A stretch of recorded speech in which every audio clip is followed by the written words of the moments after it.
Yeah, we're an oppressed group. We're a horribly oppressed Comedians group. are the most oppressed And group. no one wants to hear what two white males on a podcast have to say. No, not at all. Because we're so oppressed.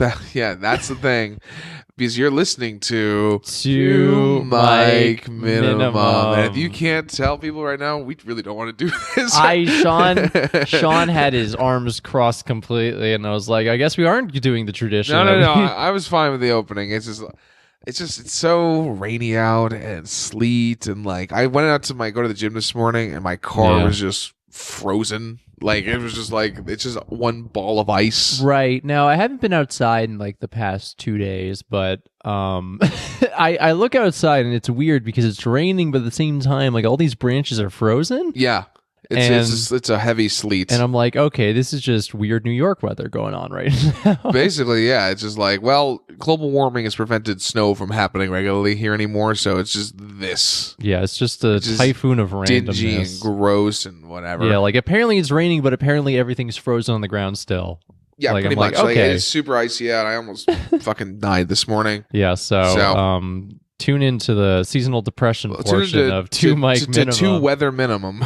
Two weather minimum. No, yeah, this is like I said before, this is the time in New York where it's just miserable. Yeah, and it'll be nice again in April. long time. It looks like a Silent Hill game. New York looks like a Silent Hill game. It gets so dark so early. Like it gets so dark. But also the sun never just comes out. So it just never comes out. It doesn't. So like I've been going to the city a lot lately for work and mics and stuff. And I've been taking a lot of like the 2:00 train, and I because the sun's going down, I've been falling asleep on the train a lot, and I just wake up to pitch fucking black, and like I'm like, what the fuck? What happened to the world? Yeah, it's like an apocalypse hits. You wake up into that darkness. That's true. The Metro North train at night is just like you can't see anything. It's just blackness. It's just pure. Because there's no suburban lighting, and the other side is the river. Yeah, so there's just nothing. It's very scary. It is kind of scary. I remember when I was a kid and I would take it. It was very jarring as a kid. Yeah. Because you couldn't, as a kid, you always like to look out the window at the world. Ooh. But when you do that at night, you just see nothing. You're like, okay. All right. I hope no scary coyotes come get me. Which that's around here. It's a problem. A coyote it was a problem around here. I guess they killed them all. They took care of it. Everyone in the Hastings Facebook group complained so much, and there were so many angry reacts that eventually people just... All these coyotes just trying to eat food because we killed off all their food supply, and then they're like, hey, come on, can we get anything? And we're like, no. It's funny because Hastings also has a rampant deer problem. Yeah. It has a rampant deer problem, and ironically also has a wolf problem or coyote problem. For some reason, we decided to let the deer live instead of the coyotes. But the coyotes aren't eating the deer here, apparently. Yeah, it's bad meat. It's just, they're like, no, we're just going to harass dogs in people's yards instead. Yeah, people are very concerned about their dogs. To the public. Yeah, a coyote out in Arizona just took someone's baby and ate it.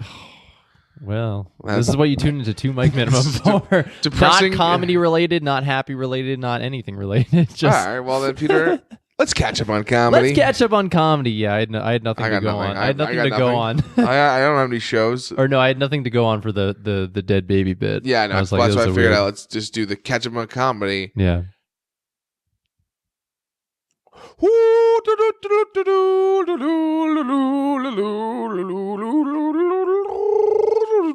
I like how each week's or each time we do this, it's like a new genre. Yeah, I try to mix it up. I was trying to go for. There's a little pan flute there. Right. It was very folky, and I think before it was very, very trap. Very trap. It's very trap. Yeah. Tune in next week for whatever. Well, no, next week we're not going to next week we'll have some guests. Next time we have a... Well, we've run into this interesting... Well, it's just this is the end of the year, and people don't... things are winding down. Yeah, no, but we have two guests. Two guests coming up. Guaranteed. And we have 3 guests that are most likely going to be on in the future. Yes, we do. We've scheduled guests from all over the country. And also, if you want to be a guest, reach out to us. Yeah, please slide into the DMs. Slide into the DMs. Send feet pic to Sean if you need to. No, don't do that. But you don't have to do that. But slide into our DMs. Tell us where you're from, or tell us if you're something unique and special that. Or you know what? If you just want to put us on a show and the trade-off is doing the podcast, we'll take that too. I would be careful with that. a good show. A good show, yeah. So And you know if your show's good or not. just a 10 people minimum. Yeah, pretty much. That's such a low bar. We could transition that into talking about our show.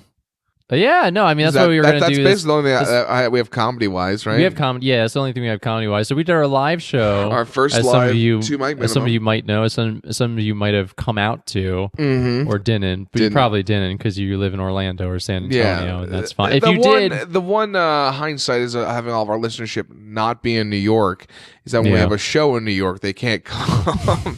I'm actually curious if we managed for some reason to put on like a show at the Blind Tiger in San Antonio. Yeah, I think we can get 10. Actually, we'd get a lot of people just because they get a lot of people in general. But I'm trying to think like if we did like some bar show in a place where we have listeners, if they'd come out. Yeah, I think they would if we really scheduled it out. I guess that's our we issue. have some listenership. We gotta start doing shows in Orlando. We really do. Fly down to Orlando and pay $10 to see us perform. Yeah, pretty much. Yeah, fly down to Orlando or fly us down. First, fly us down, and then we'll put on the show. And then we'll have to bring some real. Chutzpah. I don't know. I'm tired. Chutzpah. I'm tired today. You're always tired. Every time we record together, it's always just like, oh man, Peter. I got 3 hours of sleep and drank 20 shots. I haven't had a drink in almost 3 days. Wow, good for you. 3 days sober. That's not a bragging number. That's not. I was like, yeah, it's been a minute. No, your tone was like you were setting that up to be like, you know what? I haven't had a drink in a long time. And they said 3 days. I'm like, yeah, no. Good for you. I'm only gonna drink 2 more times this year, Christmas and New Year's, and then I'm taking all of January off. I always do a dryuary. Yeah, dry out. Try to get the New Year started right. And now that I have direct competition. For In Shape Comedian from Kumail Nanjiani, I gotta get ripped. I gotta get fucking absolutely shredded. The fucking photo to destroy the entire comedy community. That picture, honestly to God, triggered me. I was so. Here's the thing. Like, okay, so we'll give some context. Someone told me to check Kumail's Instagram, and I did. And at first, like, here's how you know I'm just so used to seeing a bunch of shit on the internet. Yeah. At first, I'm scrolling through it, being like, what? Like, I do see the ripped photo, but it doesn't faze me just because I think it's a Photoshop thing or something. Yeah. No, it looks Photoshopped. But then I like go back. I go back to the first photo, and I see like all these veins in his arms, and I'm like. Whoa! He looks like fucking Wolverine. Like he's vascular. He's got abs. He's like I'm watching the new season of Silicon Valley, and like his biceps are clearly bigger. I'm like, okay, he's in a Marvel movie, but then he takes off the shirt. First time anybody's seen him with his fucking shirt off is a comic, and it's just like, what the fuck, man? And your perception of him is why did he need to have that body? Your perception of him is just average 30-year-old male body. I always think of him just as a guy. Yeah, and I'm like, nope. Now, honestly, I think it might hurt his comedy career. He's too hot now. Maybe. I think he's able to do movies now, so that's true. He can go the path of Eddie Murphy now. So that's true. But Eddie Murphy's come back to stand up, so that's true. Looking forward to that. But it's like funny. His I'm not sure if this was always the case. I don't think it was, but his cheeks and chin. He has a jawline. Yeah, no, he didn't have that jawline before, right? But it was just like it wasn't like he didn't. It's not like he had a paper cut on that jawline. Yeah, you can cut through a fucking diamond with that thing. Yeah. It's cut. And so, but he just had like, it's a thing when guys like, it's just like, all right, me, if I lose a bunch of weight, people notice immediately because I'm a big fat guy. Yeah. If you got super in shape, people wouldn't notice at first, but then they're like, oh shit, that's completely different because it's like that little bit of gauntness that would be added. Honestly, I feel like if I reached Kumail's buffness, people would notice. Well, I wouldn't be able to. Well, that's what I'm saying. It's like, but you said people wouldn't notice at first. I meant facially is what I meant. Oh, your face is. Yeah, that's true. That's true. That's if I got as buff as Kumail, I'd have to actually get new clothes because all my clothes are for skinny people. Yeah, you would have to change your whole lifestyle. Yeah, it'd be easier for you right now to get as buff as Kumail than it would be for me. Yeah, so I need to lose. How much is you might know about this more than I do, but how much of that is like mirror muscles? Not too much actually. Okay, like, clearly so he can actually like lift up shit. No, he clearly is fucking. He could be like, "Oh, you need help moving? Okay." Like, well, that's what I thought he had at first when I saw him in Silicon Valley. I'm like, oh, he's like, you could just like, I'm like, oh, he just did some fucking curls for the movie, right. And then he had that shirt. I'm like, that takes work and time and effort to get those like vascularness. You take like it's like a supplement that all the actors take. That's just it. That's pulled purely, for pictures, right? But right. It looks good. Looks good on those movie posters. Peter, I think it's time you get ripped. I think it's You got to put on 30 pounds of muscle.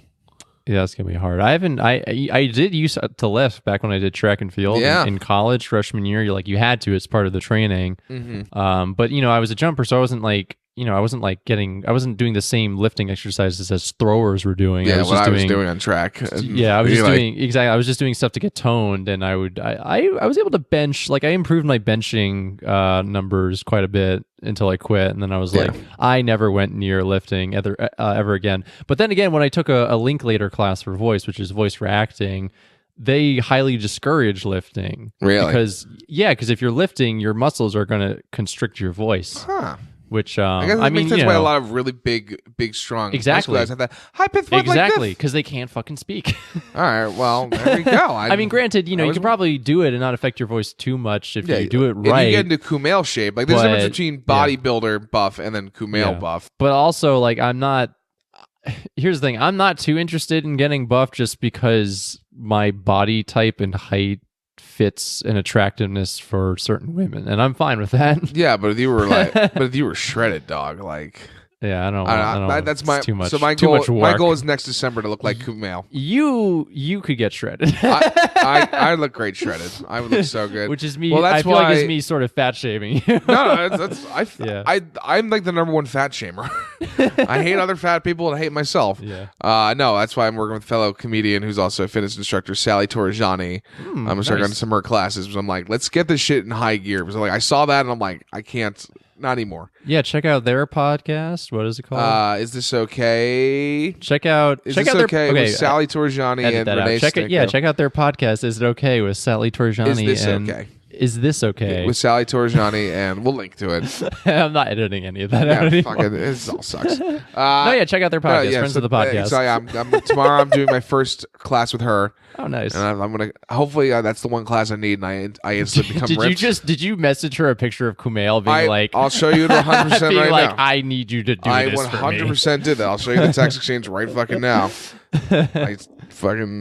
I'm just like, I just texted her the picture. Totally. And I'm like, if I don't look like this, I'll kill myself. I'm going to quit comedy. And then I photoshopped my own head onto that body, and it does not look good. I always remember like one of the great lines from Crashing from the barking episode, which is something we'll get into today, where I forgot the actor's name who plays it, but the guy who runs the Boston Comedy Club, and he's giving notes to Pete, and he's just like, I don't know what you are. You're either going to have to lose 10 pounds or gain 50. Yeah, I agree like with that. his brand is in the middle. 100% though. Like there's like that Joey, like because the fact matter is that stand-up wise, there just aren't that many in shape comics. Like when fucking Carrot Top got in shape, everyone's like, what the fuck? Well, I mean, that's the thing, because if you're in shape, it suggests that you're in control of your life more so than most comics. Let's say I get in super duper buff shape. Yeah. I need to throw out 30 minutes of material. Oh yeah, totally. I genuinely have to. Like completely. I just like I have to change my whole perspective a little bit to be completely honest. And it's hard to like So I need to figure out a new way to get people on my side. Exactly. Like my thing now is like I'm a straight white male. Like my comes who's fat. Who's fat? Like that's what people relate to. But now if I'm like I'm a straight white male who's shredded and has a 7-inch uncut hog. Yeah. I'm adding in addition to being just I'm getting ripped. Uncircumcised. You're getting it uncircumcised? Yeah. You're getting the foreskin tape back on? I'm getting it put back on once I get shredded, dog. Actually, I'm very surprised I've never looked that up at this point. Oh, I'm never surprised. There's definitely people that have got it put back on. Yeah, exactly. Someone's being like, foreskin reconstruction surgery. Being like, I had no choice in this, and I would like it back. I'd like it back. No. I am no longer a Jew anymore. I hate my parents. That's definitely. Please put the foreskin back. Please put it back on. It's more natural. I feel like if you have muscles, it's not something you could be self-deprecating about. Yeah, because it adds an intimidation layer. Like, right, and I'm very open about my prejudice against broy people, and like I feel like if I saw someone who was like jacked on stage, immediately due to my bias, I'm thinking this guy's a tool. Yeah, like Rogan gets away with it because he's a little guy. He's only like 5'7". Yeah, but also Rogan, has a lot of just people know him. Yeah, people know who he is. Well, I'm saying he was jacked before people knew right, who he was right. too. So people, I'm trying to think of other actual like in shape like jacked comics. Berg. That's true. Aaron Berg is, but again, also a little guy. Also looks like a Nazi though. So there you go. Yeah. His biceps are huge. Not saying he's a Nazi. Not saying if you're a Compound listener, but he looks like he'd hang out with one. Yeah, he does say that in his stand-up too. I'm pretty sure. Yeah, I'm pretty sure I've heard that joke before. So dude. I'm trying to think of any. Oh, I went to a mic on Sunday, and there was this guy who was just far too good looking doing it. I was with our friend James Crowley. Someone told that to me at a mic. I don't want to bring that up, but someone brought that up to me, and I'm like, I don't know how to feel about that. Yeah, I really don't. You're definitely not. Thanks, Sean. Thank you. Honestly, you're not Thank you. You're a good looking guy, but you're not like I'm not like I wouldn't murder a family of 4 for you. Sean has reaffirmed my goal for comedy. Keep being humble. Just keep being average looking, and you'll do fine in the business. Yeah, just be tall and white, and you're good. Yeah, but go on. And I'm just like, I turned to Jimmy, and I'm like, he's what I think I look like, because he looked like Superman if Superman just did a year abroad. That's what he fucking looked like. Was his material good? Nah. Okay. He was just had like a perfect V body. And I was like, but wasn't too big. He was like that. He looked like a model, and I was like, "You're too good looking for this." I mean, I do think there is that prejudice though amongst comedians. I don't think comedians really attract to people doing stand up, and I can understand why. We because really don't. I don't. His thing, they did like this mini break thing where they said, "We're gonna do 2 truths and a lie. Whoever gets up here and does it, if we can guess." It's peer pressure. Yeah, peer pressure. Yeah. And he said, "I jumped out of an airplane. I've had sex with married women, and I've shit my pants." And guess what his lie was? I had sex with married women. No, he shit his pants. He's had sex. That's how good looking he was. What if? So yeah, he was bragging. Yeah.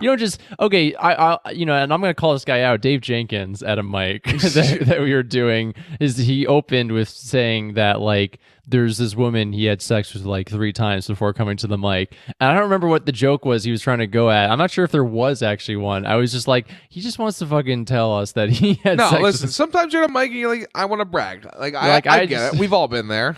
Yeah, but I like to be humble about. I mean, there's a lot of things I love to brag about, but I don't, because I'm like, that's not what comedy's for. Yeah, comedy's not for being like, I'm better than you. Comedy's about being like, hopefully I share these same problems and insights as you. Mm-hmm. Yeah. Not like, oh, I fucked more married women than you losers. How many married women have you had sex with? Almost with one, but no. I've had sex with one. I mean, I believe that. Yeah, I'll tell you the story off mic, but I'm like, yeah, my story's not true at all. I've never. I don't think I've ever gotten close with the married I think woman. I'm getting close to with another one at White Plains, but oh no. But here's the thing. I think the husband's into it. I think it's one of the, I don't know how to explain it other way, but she's been coming more and more, and she always gets pretty drunk, and the husband's into it. It's hard to explain. They're definitely looking for a threesome with somebody, and I can't tell who, but I know I'm in the running. Right. So that's why you texted Sally being like, I gotta look like Kumail for my comedy career, and also I gotta cuck this man. I gotta cuck this man. I got it. Join them. My whole thing is I'm fine with having a male female threesome. I'm fine with his dick being bigger than mine, but he can't look better than me. That's my whole that's where my narcissism happens. Do you mean his dick or himself his body, naked? Okay, his body. If it's he's a good look, I'm like, I can't do it. Yeah, I feel like that's the thing with threesomes. It's just I feel like there's always some sort of self-consciousness going on, being just I'm exposing myself to another person. Because threesome, just logically, you're always gonna have 2 people of the same gender, or have the same genitals. Yeah, to be more specific, and it's always gonna be oh man, my boobs aren't as big as, or oh, my dick's smaller. It's yeah, and you're just thinking about that the whole time, and you're like, yeah. That's why only really cool people have really fun sexual sex, but they're also they're never that good looking, the people who in sex parties, I don't want, not you, Sex parties weird me out. They just don't. Yeah, they're just. It's just not. It's just such a personal thing. Sex. I don't. like the idea of just going to a party where everyone's doing it around you. No, I'm into that, but Yeah, it's to each their own. I think I know plenty of people who are also into that. yeah, no, it's different strokes for different folks. Yeah. Literally. Hey, so, now. Yeah, yes, this was a weird. So tangent anyway, to go down. yeah. Anyway, I knew we weren't going to avoid Kumail. I didn't want to bring it up. I'd rather we get it out of the way early. Yeah. So in conclusion, if I'm not as ripped as Kumail Nanjiani by next December 15th, I'm going to kill myself. Well, no, excuse me. I actually gave orders to somebody else to kill me. Well, I got us 11 people at Lucy's gonna be planning your funeral then.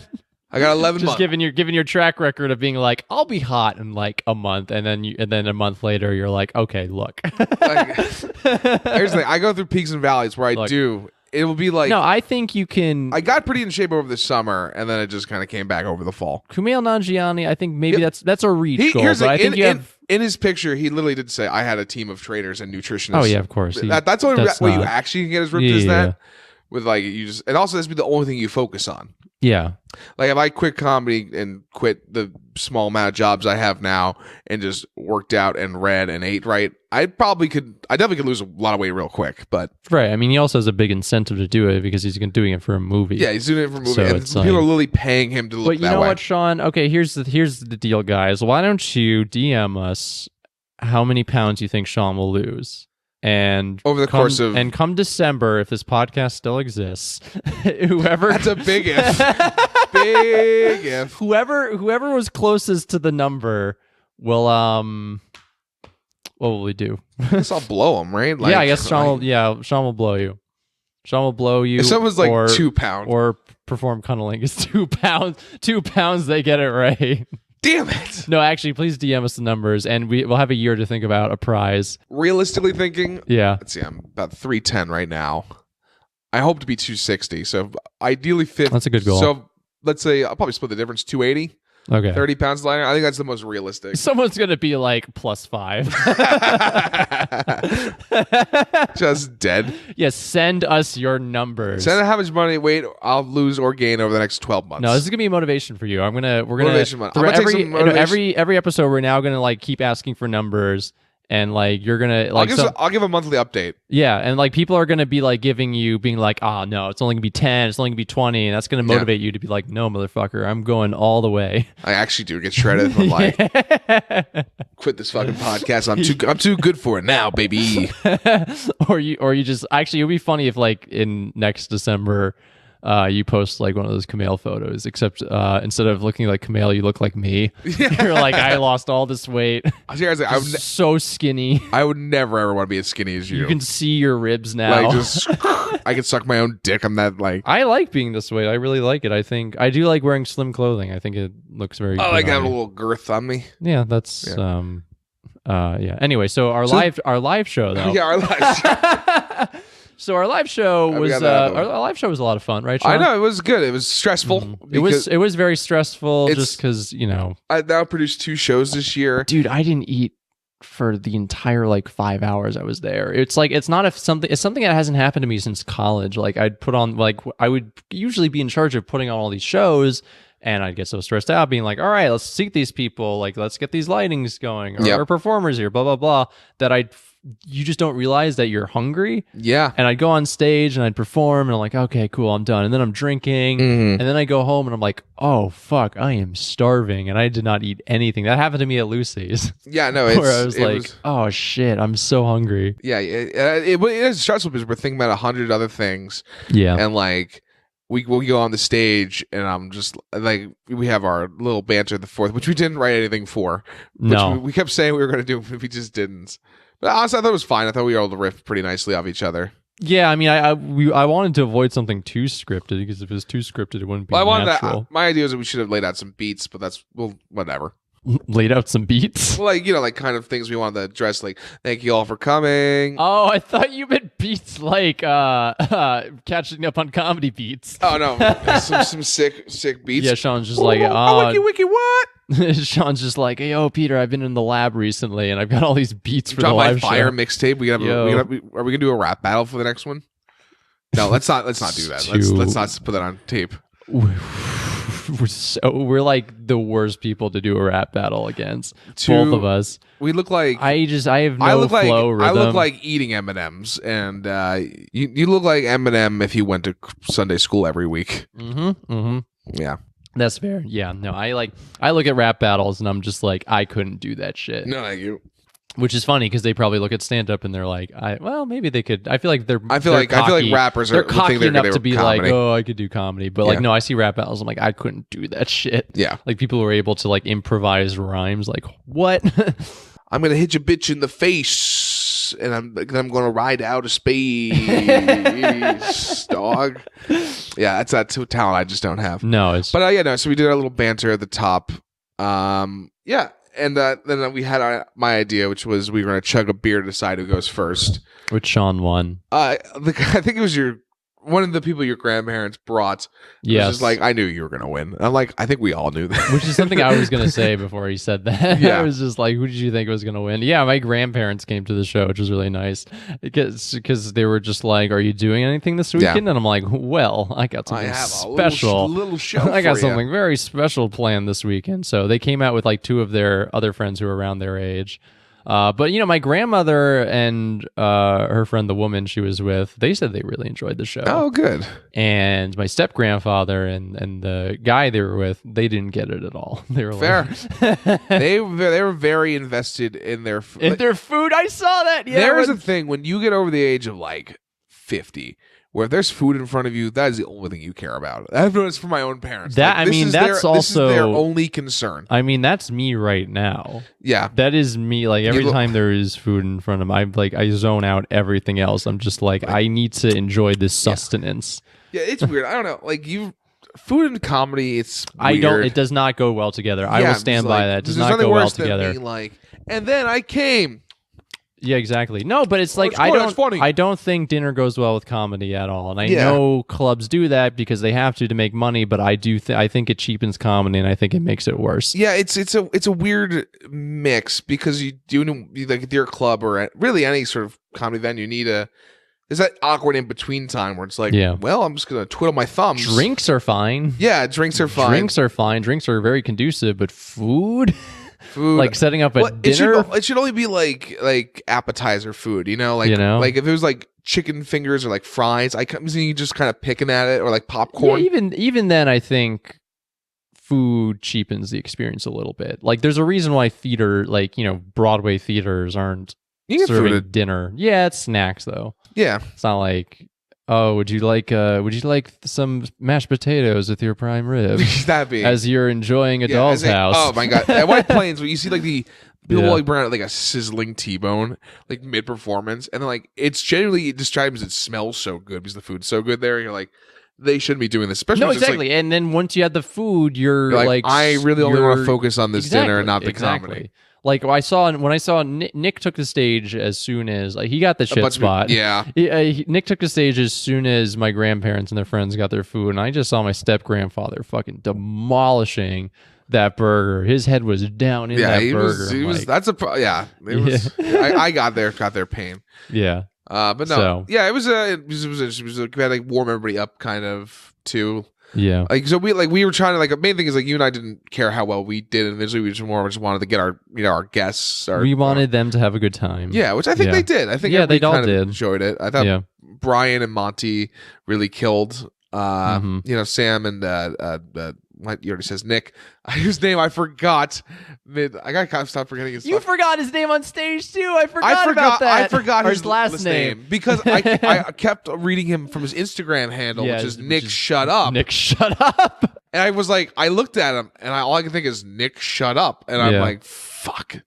Nick Fields is his name. Yeah, Nick Fields. Go check him out. Very nice. He's like the nicest guy I know in comedy. I really like him. He's a nice guy. The most charismatic. You say he's the nicest guy you even know in comedy while looking me in the eyes? Yeah, because he is nicer than you. Yeah, you want to fight me on that, Sean? Oh, we don't want to fight. It's like I am a prick. Yeah, you're aware. I'm a prickly gentleman.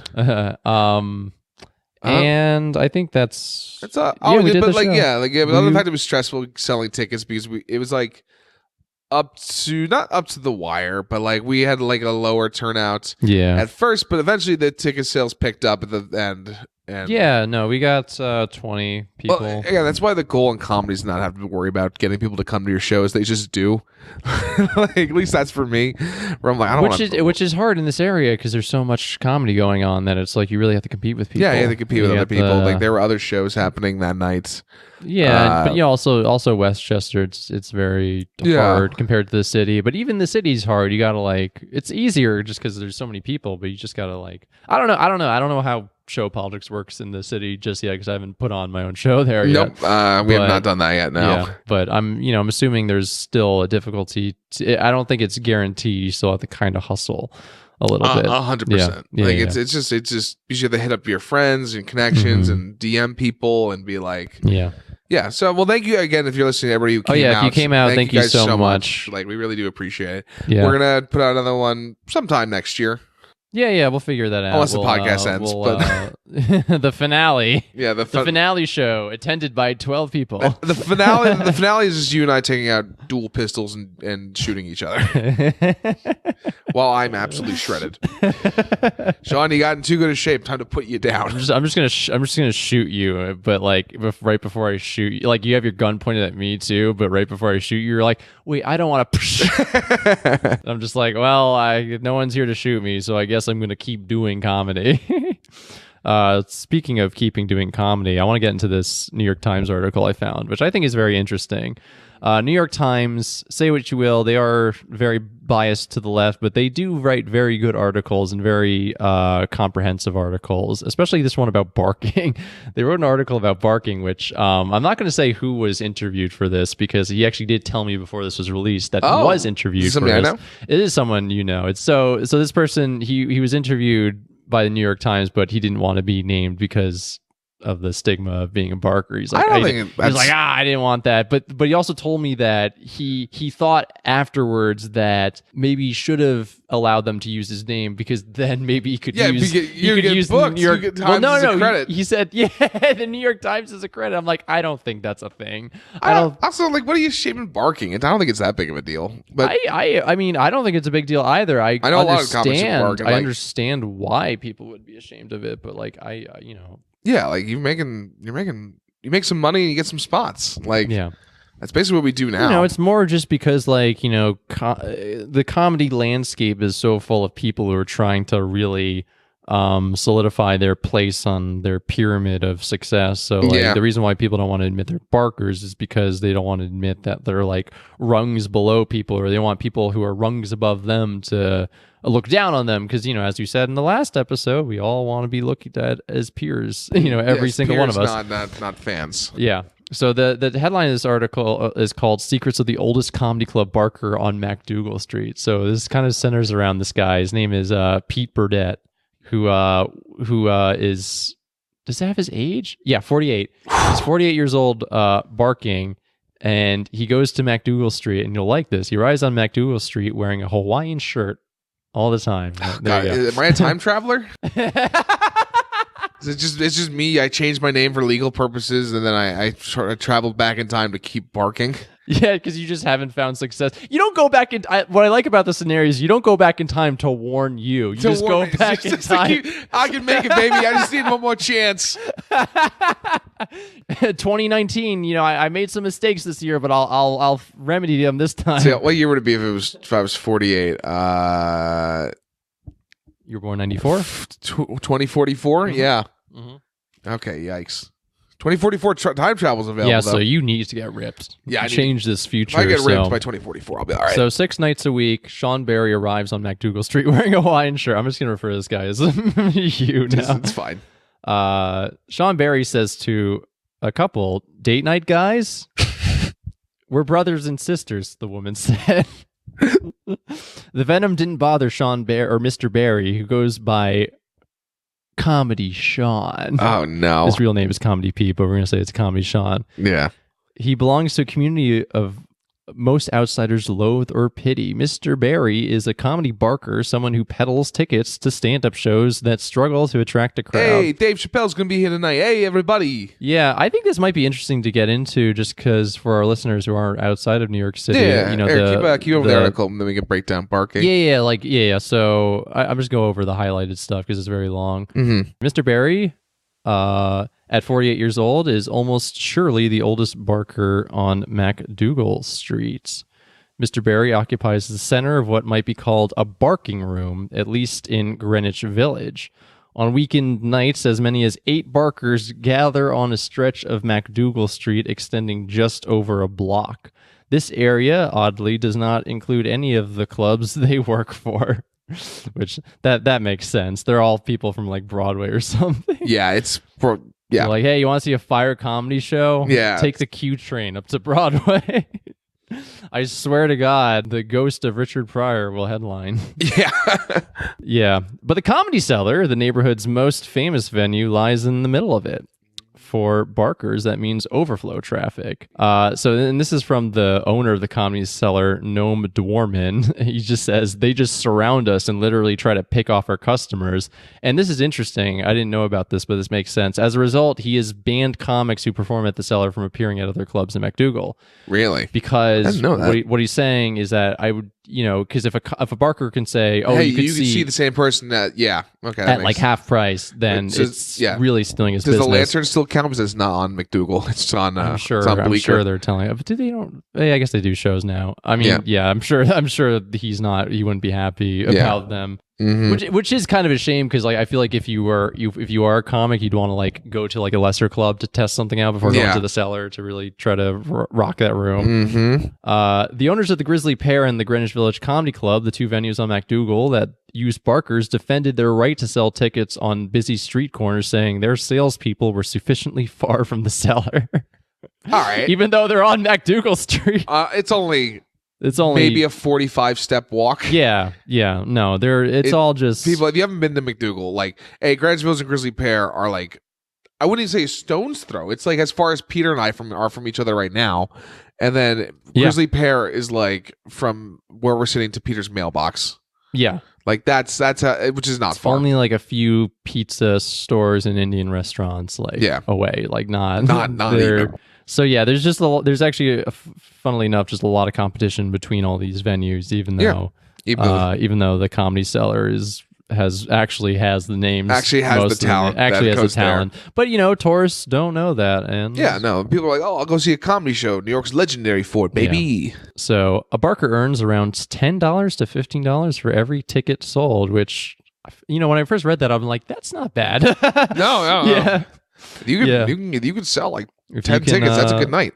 Yeah, no, if you can, which is brutal. Some nights after hours of work, barkers fail to sell any tickets, meaning they don't earn a cent. And when barkers do their stand-up, it's often in an undesirable slot. So they're putting you right after the headliner or something, right after someone murders it. Yeah, you're getting the check slot. Yeah, I saw that at the Strip last time I did it. Like they had some headliner, and I was in the room who like was just absolutely crushing it. Like it wasn't just a guy who like everyone was like, oh yeah, he's good. It was just someone who's rocking that room.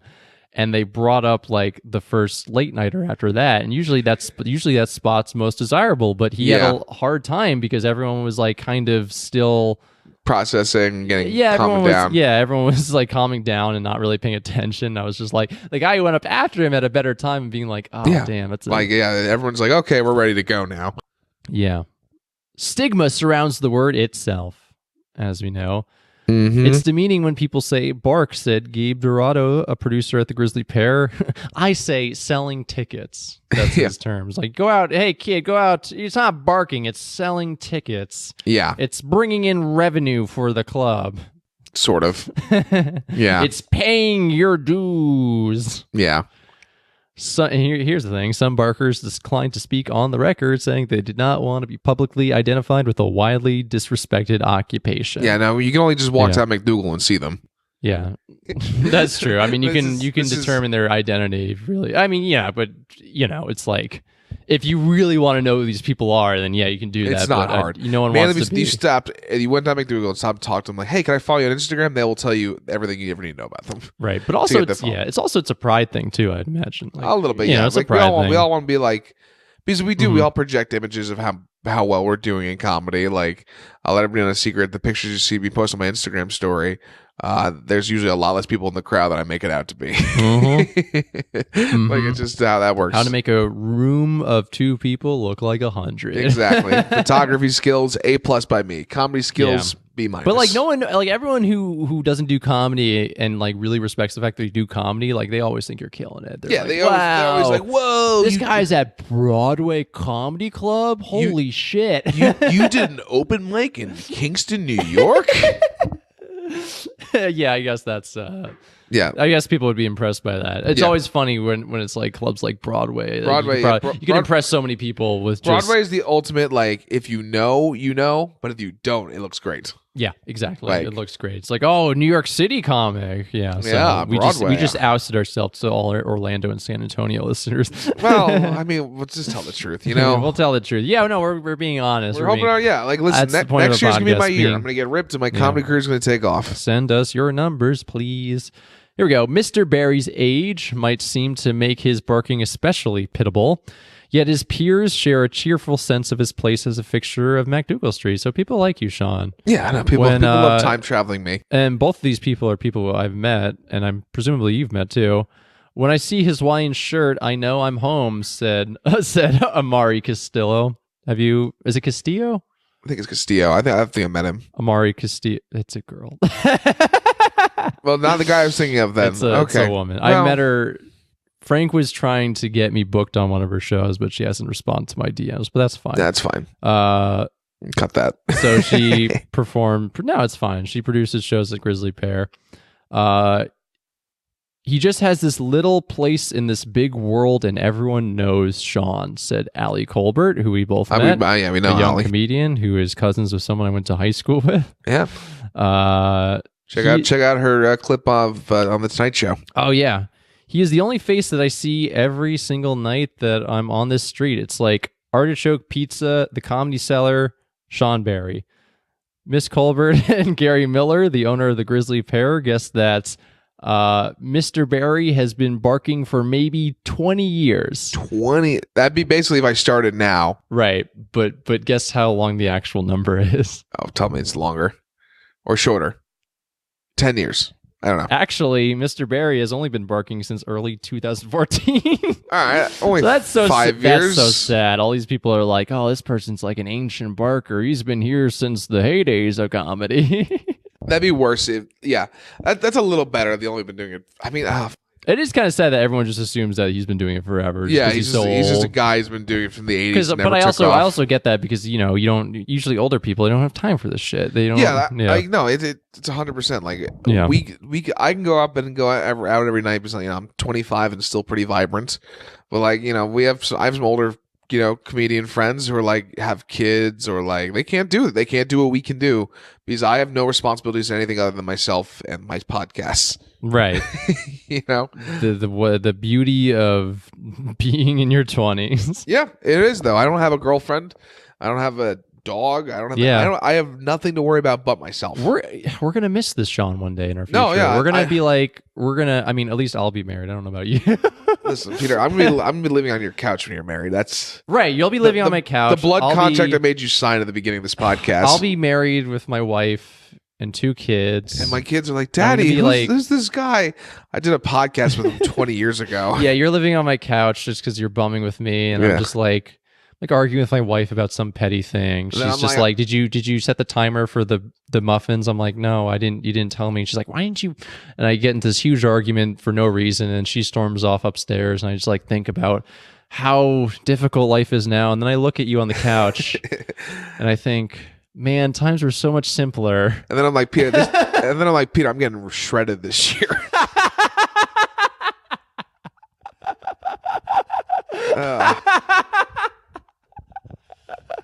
You're like 100 pounds heavier than you are now. Yeah. But then I go upstairs. And I comfort your wife. And the next thing you know, I'm raising your kids for you. I slowly slide in. And that's how 2 Magnum ends.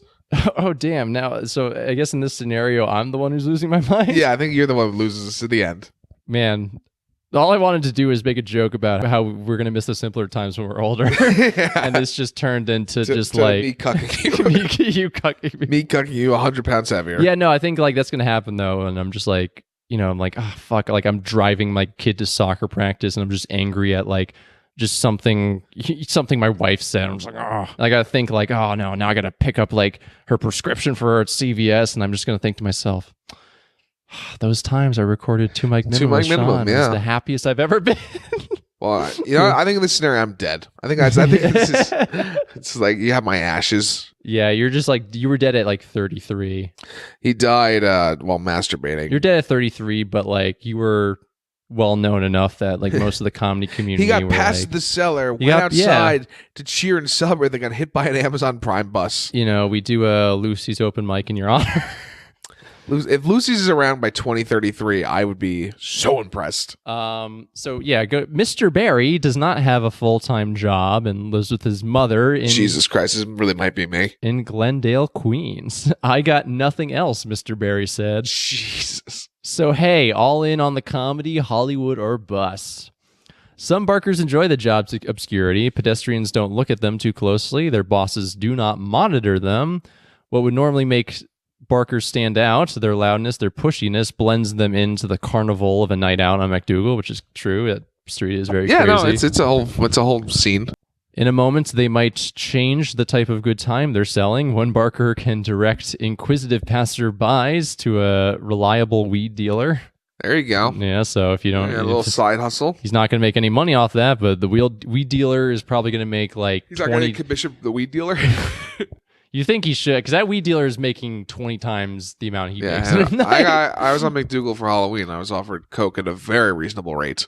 I won't get From like a barker. Might as well have been. Yeah. I actually saw that guy's number. Being like, I'm not making money from the tickets, but if you want coke, yeah. If you want Molly, yeah. If you want ayahuasca, I have a guy. I would love some shrooms. Yeah. Celebrate the holiday. Chris Mars was telling me they're trying to make it legal in California. California and Colorado just decriminalized it. Nice. Yeah. Yeah. Steve Francois is considered particularly smooth. He forms inside jokes with potential customers. He has tips for picking up women while barking.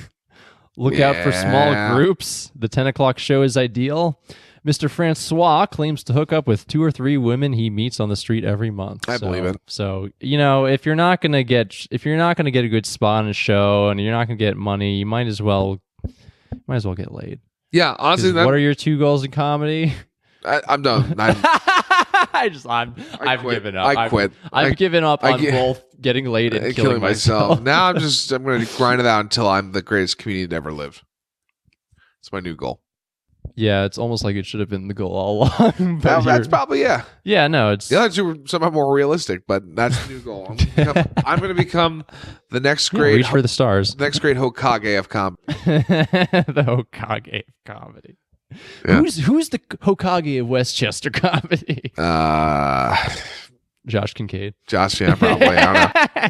He's the best out of all of us. I'm just gonna DM Josh, being like, "I think you're the Hokage." We'll do some Photoshop of him in the Hokage outfit, and then from there,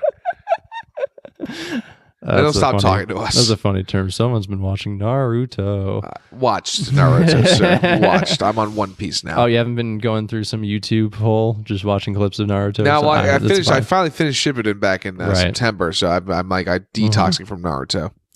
Female barkers seem less enthusiastic about romantic opportunities. I wonder why. Wow, really? You have to deal with a lot of "you're so pretty" Sen. What are you Palladino, doing here? A frequent presence of MacDougal. They want to flirt with you, but have no intention of buying a ticket. This is funny. She talks about how some young guy was talking to her that she was trying to bark to, and the guy said, "So what's the vibe of your stand-up?" Such a vibe is weird. Like such a weird. That's a weird way of saying it. This guy had just needed some excuse to talk to this woman. Yeah, and had no idea what to talk about. What's like the vibe of your comedy? Like, give me a rundown. Yeah, I don't know. Like, I always get that question, like, what's your comedy about? And I'm like, I don't like saying that's more direct, but like vibe is so vague. Yeah. What's your vibe, Peter? What's your vibe, man? You're like your vibe's like a camp counselor trying to get all the kids ready to go. Yeah, that's pretty accurate. That's pretty good. I might right? steal that. Yeah, you can have that. I've been like, It's funny. I was on the subway last time I was at the comic strip. I was on the subway right before 86th Street, where I was supposed to get off. Like a fight was breaking out in that car, and I was like right next to the fight. Like these two angry women were like at each other's throats, and like people were like shifting to the other side of the subway car, and I couldn't do that because there was like kind of like this human crush of people trying to move away. So I was like the only one right next to them, and I was like, I'm the kind of guy who gets hit by a punch that wasn't meant for him. Yeah, a little bit. Yeah, I don't want to be in this situation at all. That's something I wanted to bring to a stage, but I feel like it might be too droll. But I don't know. You could work it in there. But somehow. like, yeah, it's funny because I was a camp counselor for 2 summers, so that is definitely my vibe. All right, guys, we're going swimming today. Put on your trunks. In recent months, Mr. Barry has found some hope in barking. The Grizzly Pear hung a photograph of him in its theater. Oh, no. There you go, Sean. Grizzly Pear. I do want to get on the wall of Grizzly Pear, though. Yeah, that'd be cool. So there you go. Your future seems bright. Do you think any man's gotten followers on that from putting up their information on the wall? Followers? Like what? With like their handle? Yeah, but see, the pictures they have everybody's Twitter and Instagram stuff. Okay, I'm thinking of more of like old school comedy clubs where they just have like the black and white photos. Oh no. Okay. Like they have like everyone's. Have you seen? Yeah. I say man because I know a bunch of women that definitely have gotten creeps following them from it. Like, I don't that know. much is, I'm just gonna say I doubt it because I said this before with Zach, but like every comedian I see on Twitter, they all have like 2,000 followers with 4,000 following. I'm just like, listen, I'm glad. I like my ratio. My ratio is good. I got 490 followers, 380 following. I'm gaining followers on Twitter now because I'm literally doing what Zach recommended I do, and just tweet every day. Well, no, I don't. Well, I don't do that, but I've been posting my tweets on r/best of Twitter, which is a really small subreddit. It's only like 21,000 subscribers. Okay. So anything that's posted there is automatically going to be on that subreddit's front page. Oh, nice. So I've just been posting a lot of like, bullets and been getting followers that way. I'm just like, I feel good about that because I'm like, this is earned right here compared to like, and look, I get it if a comedian does that, you do what you can to hustle, but like compared to like if a comedian's just like, I don't know you, but I'm going to follow you. And if you don't follow me back, I'm going to unfollow you. Yeah, no. Which is like, I feel like a lot of those like 5,000 to 5,000 ratios are, but again, you do what you can. I feel like I want to earn that like the goal is eventually get all the followers that are not people you know. Like, exactly. Yeah. That's I want to like tweet to an audience of people who don't know me but like my stuff. Yeah. And that's what I think Twitter is good for. So so Mr. Barry's got his photo hung up on the Grizzly Pear. Someone stopped him in a subway station raving about his act and asked for a selfie. Look at that. I've gotten that sort of. All right, so you get more of that. Yeah, more of that, yeah. I get a little minor taste of what it would be like fame, Barry said. But there's one thing about barking Mr. Barry cannot stand. On a recent night, he yelled out to the crowd on MacDougal, "How about a comedy show, guys? What do you say?" A woman replied, "No thanks. My life is already a comedy show." Oh, no. Mr. Gary says that he gets this response every day. Yeah, which is, I would say, is typical. That's like bad. all those adult people who are just like, "Oh, my life is so crazy. Mine should be a comedy." Yeah, no. People are always like, "My life's so." I'll tell you off mic. I like how so many of our good stories are just like I have to cut a lot of stuff, and it's funny I had to cut out you never tell me it afterwards because we always forget. Yeah, we always forget. But I had to cut out 15 minutes from the last Big Barry podcast. There's a story I literally just couldn't tell. Let be out there. Yeah. So, people, if you want to listen to the stories, become really good friends with me and put like 2 whiskeys in me. And then they start flowing, baby. Oh, yeah. But yeah, no, not expensive at all. To wrap up on barking, I don't know. It's a necessary evil, I think. I think if it's worked out for enough people, I think, plus the $10 to $15 per ticket sold is not bad. Like, all you need to do is that's pretty good if you get the tickets sold. But I mean, in terms of just like getting money for a night, that's not bad. If you can get like 4 people to... Yeah, that's $60. Yeah. That's more than we make doing White Plains. Yeah, I mean, the only time I've ever barked was for White Plains, but I didn't bark because Frank was just like, "Hey kid, you need stage time here, pass out the flyers." Frank was just like, "Oh, I'll pay people $15 an hour to like hand these out to people," and I'm like, "All right, I'll do that for the money." That's why I actually have been thinking about going to Grizzly Pear and trying to be a barker. Just just get my face more in the scene.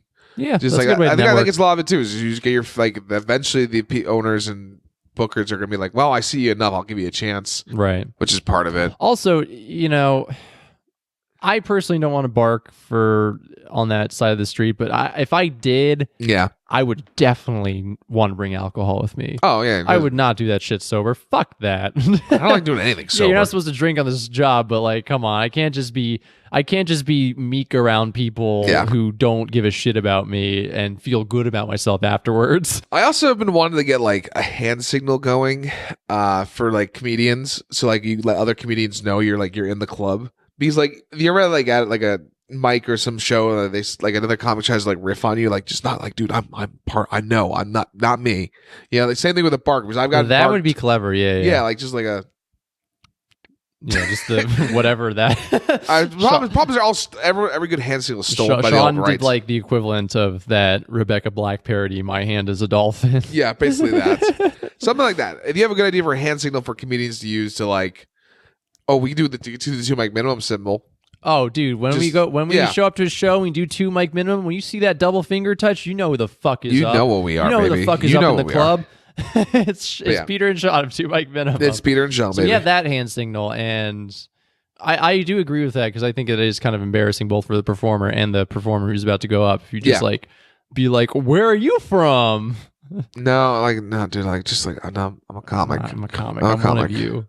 That's how I feel. Like here's the thing. Like my very first posts in comedy complaints back when I was first introduced to this, being like, "Oh, this is interesting," was like kind of about that. It was just like, I don't like when comics try to do crowd work with me, another comic, and some people took offense, which I understood because it's just like, oh, you think you're more important than the people on stage, which I get. Like if you're seeing, I don't know, like Dave Chappelle at blah blah blah theater, it would be fun to get roasted by Dave Chappelle, or it'd be, it's like he's a big guy, he's much bigger than you are, but like when it comes to just like a Lucy's showcase and some comic or some comic who like is maybe you don't know, he probably doesn't know you if he's like riffing on you, but who's like around your area and scene, like when they start like digging in on you a little bit, it's like weird, it's just like, like I do this too and I'm like as good as you are at this.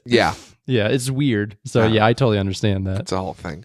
Mm-hmm. All right, well, I think that wraps up another episode of 2 Mic Minimum. Follow us where you follow us. You get Send us the numbers. Send us some numbers and wait for future events and things. Future updates, yeah. We got some great guests coming your way. Bye.